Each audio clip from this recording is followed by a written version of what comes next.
Now that we've added our color to our color layer, we're going to do a couple other things here. Now, first off, before we do anything else, I want you to notice that I've taken my color layer and I've duplicated it, so I have two of them. One of them is called flat color, which is this layer actually that you're looking at right now, and I have locked that.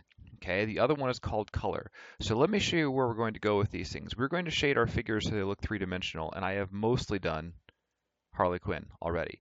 And as complex as this looks, all I've really done is I've added a lighter color of red and a darker color of red as a shadow, and a lighter color of gray in this case, so a light gray, and then black as a shadow and a highlight. So you have your base color, highlight, lighter version of that color, shadow, darker version of that color, and we'll talk about a little bit later, you can use colored highlights or even colored shadows if you want to. So how do I do this? So there's a few things about why we've set up these layers. I have a line layer, which covers everything up, okay? And you can see that I take the line layer off because I have filled this with a paint bucket and a brush. Sometimes I've wiped out the line details, so I keep the line layer to keep lines and for selection purposes. I have my color layer that I'm working on, and I have my flat color layer, which is going to give us some selection options, and I have locked everything that I do not want to work on. I only want to add new shadows and highlights to my color layer. Now, the reason that I have this flat color layer is it gives me some selection options. We're going to be using the magic wand to select most things. However, once you have started shadowing things, if you look on my layer that has Harley Quinn, let's say that I want to select just the red. If I click on this, what happens is because I have a lighter and a darker red now, it's only getting part of the red. It's not getting very much of it. Now I can hold my shift button down, which allows me to add to my selection, and click on this, but still I got the lighter red, I got the darker red, it didn't, or the medium red, it didn't get the transition, and this becomes problematic to get all this stuff done. So I'm going to hit Control or Command D to deselect. If I go to my flat color layer, however, my flat color layer, this is all the exact same red. Even if I take my tolerance down to 1, which means it gets the least amount of difference, when I click on that red, it gets all of it. Here's the other cool trick. If you look up here at the top, it has this little thing checked that says contiguous, which is checked by default. Here, I'm deselect here, Command D. If I uncheck this, contiguous means continuous, like they have to be touching. So if I click this, sorry, let me get rid of that. If I click this with contiguous on, these aren't touching, it doesn't grab those reds. If I uncheck this and then hit the red, it grabs all of the red of that color in the entire picture. So I've just selected all of that, allowing me to shade all of it at once. So this is a really important reason why we keep this flat color layer here. All right, so coming back to this now, I look at Batman, I decided, you know what, he's the Dark Knight, not the Pale Knight. That as my medium color is a little bit light. So on my color layer, I'm going to uncheck contiguous, grabs all the blue. Now we had some problems a little bit earlier where we had some slightly different versions of blue. So I'm going to increase my variety a little bit. I'm going to try this again. And I think I've got pretty much everything. You are seeing some areas here where there are some lines. It won't get the lines, but it does have all the blue, and we're good to go. So I'm going to go into my paintbrush. Oh, caps lock is on. Can't see the size of the brush. There we go. Hold your Alt Option button, and it turns into an eyedropper tool. Selects that color. Come down to the color. I'm going to go with a darker medium for Batman, and since I want to do all of them,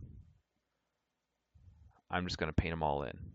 So even at this stage, if you're looking at something going, you know, that's not right, it's better if you change this base here before you do anything else. So what are we going to do from here? What I'm going to do is I'm going to set up a little color sampler thing here to work from. So I'm going to switch my brush over to hard brush mode. There we go. And I'm going to, on my color layer, make a little swatch, a little sample of that blue color. Okay, so that's my medium. And I want a lighter and darker version, so I'm going to go to a lighter. And by the way, make sure that you can see a pretty clear difference between your light and your medium and your dark and your medium. If I make the difference very, very small, there's not much point in doing it. Okay, so this is going to be my highlight color, my lighter version. Click that, hold my Alt Option button down, sample my original medium, come back down here, go to a darker version. Once again, have a clear distinction between these two things. You want your dark to be pretty dark. And there's my dark. Cool. All right. So I'm going to go back to my wand, shortcut which is W. This can be really handy here for you. Bam, I have everything selected. Okay, so I go to B, which is my brush, B. Now, when we're shadowing, we want to use a fuzzy edge brush or a soft edge brush. The reason for this is that when you have curves, it should blend from light to dark. Blend from light to dark. All right. And Batman's mostly curves. So I'm going to hold my Alt Option button down, select my highlight. I'm going to use as large a brush as I can get away with, and I'm going to use about half the brush. So since I have him selected, I cannot paint outside his shape. So I go down these sides and I start to lighten that section out. Okay. Now I'm getting some sections here between his arm and his cape and his hand that I don't necessarily want to do. Now this side is going to be all light, so I'm not too worried about it. So I'll get the side of his hand there. But moving on, deselect. I want to make this lighter, but not this lighter because this is going to be shadowed back here. So I have my line layer still, not a problem. W for wand, go ahead. Now if you're selecting on lines between black and white, you want your tolerance really high. I'm going to put that up around 100. Whoops. You know what? I had contiguous unchecked. Let me check that again. Bam. Okay. Since I'm on my line layer, it selected all that area within that line. I go to my color, B for brush. I can go big because I'm just filling this in.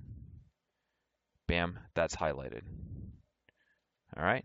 Deselect. Now I can do the same thing in here. Just to show you here. Actually, here, I'll do it in this. Go to my lines, W for wand. I'm going to select his arm, hold Shift to add to my selection, and go down and grab various spots in his arm. Hit the brush or B for brush. Notice I get this symbol is because I'm on a layer that's locked. Go back to my color, hold my Alt Option down, grab my shadow, use my bracket to make that brush a little more manageable, and I go down and I shadow side of the arm, side of the hand, bottom knuckles along there, and bam, I have a three-dimensionally shaded arm. Light, medium, dark. That's what we're looking for. Okay, I'm going to go to my lines, W for wand. I'm still using line areas here. Hold to my Shift. I'm going to grab all these areas in the back of the cape. Now, by the way, if you notice this here, it broke through and grabbed this because on the line layer there's a little break there. Not a problem. I'll go to a lasso. I hold my Alt Option button down, I get a little minus. This means I'm taking away from the selection. Shift adds, Alt Option takes away. I just grab that. It's gone. Let me zoom back out. All right, so I've got the entire inside selection, the area selected in the cape. Go back to my brush. Remember, I'm on the wrong layer. Go to my color, and you can see why having the layers locked saves your butt because it keeps you from painting on the wrong thing. And I shadow that entire inside area. Command D for deselect, and you can see that I'm already starting to make Batman look 3D. So the trick to this is you need to select what you want to work on, whether that's using lines or using flat colors or what. Okay, so for instance, I'm going to, using my lines, and I'm going to go in and grab this entire leg foot section. Cool, got everything. B for brush, go to my color layer. I'm on my dark color, so shadow this side. And I'm decided, by the way, I'm deciding my light is coming from the upper left, so everything that is on the top or the left side is lit. Everything that is on the right or the bottom of something is going to be shadowed. So let's see here, right side of his foot. And this is a little bit tricky just because his foot isn't round at the bottom, it's flat at the bottom. All right, so Alt Option, come back to my lighter color, sample, have my brush, go to my slightly larger size.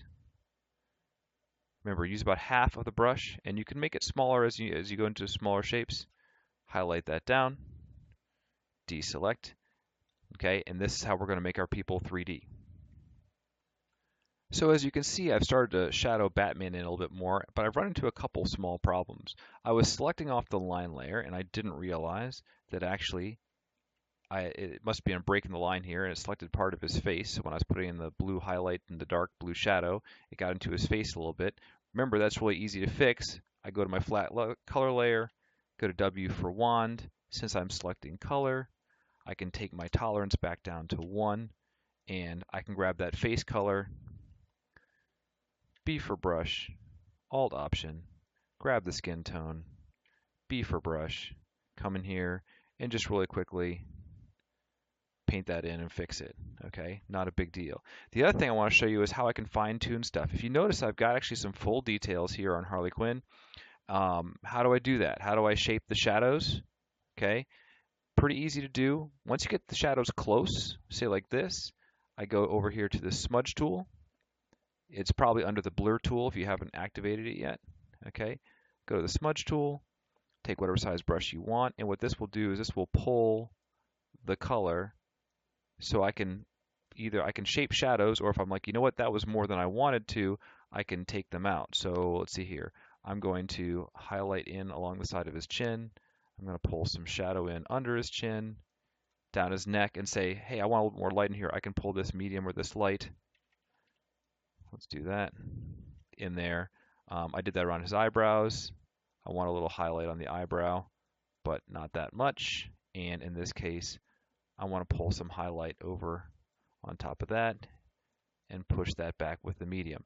So using the smudge tool is a great way to add, say, like fold details. Okay, so I can, where's capes here? I just look at the lines that are already there if they have clothing that would have clothing folds and just follow the same sort of direction. So there's a way you can add some detail to that. So Batman's definitely moving along. I went through, I added some more highlight and shadow details to some of the plates around his abs and things like that. So I'm going to add a couple more things that I want to show you here real quick. Two things that'll make your stuff look a lot more three-dimensional. First of all, where any two shapes are overlapped, so one shape in front of another shape, one shape in front of another shape, where those two shapes touch, one shape is going to be lighter, one shape is going to be darker, one shape is going to be lighter, one shape is going to be darker. This is how your brain actually separates these things. The other thing is we're going to have some cast shadows cast by our objects. So let's do some of that in here. So as far as separating shapes out, so say for instance, this is the shadow side, this is the shadow color, right? I have these three colors up here. This is the shadow side of the leg, and I use it as the same thing for the cape. So I'm like, okay, maybe I want to put some more in here. So I'm going to select by lines. Magic wand, it's already at 100, cool, all right. So I'm gonna come in here, select the cape area, boom, boom, boom. I'm still gonna get this, I know it's gonna fail, so I'm gonna come in here to my color section, and I gotta turn my tolerance down from 100. That's gonna go all over the place. Hold my shift button down still, bang, got that. Okay, so all that's selected, I'm on my color layer, cool. So I go to my B for brush, Alt Option, I go to this dark color. I'm going to decide that the cape back there needs to be a little bit darker still. Cool. I go into my color. I go down darker. Make my brush bigger. And bam. Separation. And you'll see that right away now his body separates from the cape. It looks more 3D. So this is a really, really good tool to use. Okay, so second thing. I'm going to come up here on Harley Quinn, and I want to cast some shadows. Now, selecting, oops, sorry, wrong button. There we go, wand. Selecting in here is going to be a pain in the butt, even if I go up to something reasonable like 32, not 100, not 1. When I try to select the red, it's going to get parts of the red. So remember, this is why we have the flat colors. So I go to my flat color, I select my red, and I think I'm going to do the cast shadow from whatever that neck thing is called, and also her cuffs onto her red. So I go to my red layer, I go to B for my brush. I might make my brush way smaller than that. I go to Alt Option, I select from the dark part of the red, and I just have a cast shadow from these objects, maybe a little bit under the hammer, and then a little bit here from the cuff. Cool. come over to the black.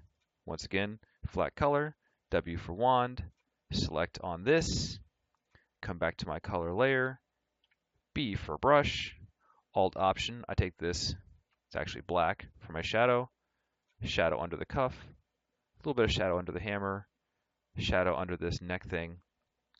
So as far as shadows on your figures go, you have to make a judgment call where you want some of these to be, objects casting shadows, like I could have his hand cast a shadow on his leg and things like that. We kind of want to think about that. We'll do that, and then we'll talk about backgrounds and such. But once we got the skin tones done, once we got the hammer done, once we got these things done, we'd be in pretty good shape. So last thing, if you're looking at these shapes, blending changes on curves, instantaneous changes on flat-sided objects. This is darker than this, which is darker than this. Okay, coolness.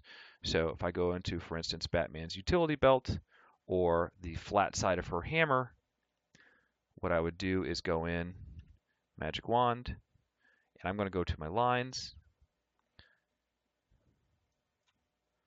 go to 100, say select that side of the belt, B for brush, Alt Option for yellow, go to a darker yellow,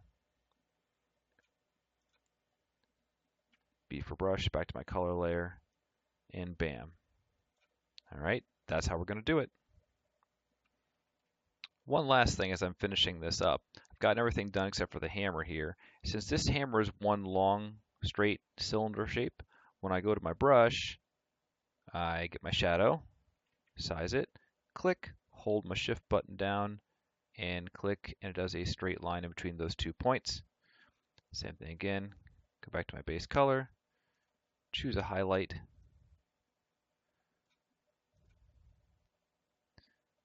click, hold my shift down, click, bam, that's all highlighted.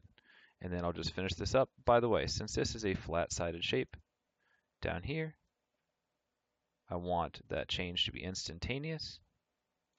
Oops, except that should be a shadow, shouldn't it? Huh, no big deal. Alt. There we go.